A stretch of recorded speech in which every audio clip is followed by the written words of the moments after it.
सिंधुदुर्ग जिल्ह्यात सकाळपासून जोरदार पाऊस सुरू झालेला आहे। आता मी आहे सिंधुदुर्ग जिल्ह्यात आणि सिंधुदुर्ग जिल्ह्यात आज येलो अलर्ट जारी करण्यात आलेला आहे। सिंधुदुर्ग जिल्ह्यात जर बघितलं तर अशा पद्धतीने मुसळधार पाऊस कशा पद्धतीने पडतो आणि त्यामुळे जर बघितलं तर समुद्राला सुद्धा भरती आलेली आहे आणि वादळ सदृश्य जी परिस्थिती आहे ती संपूर्ण सिंधुदुर्ग जिल्ह्यात पाहायला मिळते। जर बघितलं तर अशा पद्धतीनं हा संपूर्ण सिंधुदुर्ग किल्लापट्टीचा भाग आहे आणि कशा पद्धतीने वादळी वाऱ्यामुळे कशी परिस्थिती आपण पाहत आहे। संपूर्ण सिंधुदुर्ग जिल्ह्यात हा पाऊस पडतोय।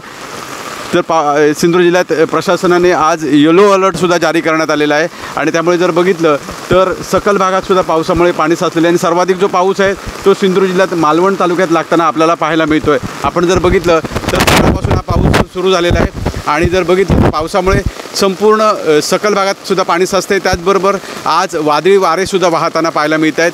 पुढच्या 24 तासातसुद्धा असाच पद्धतीने पाऊस पडण्याची शक्यता वेधशाळेने वर्तविलेली आहे। विकास गावकर, TV9 मराठी, सिंधुदुर्ग।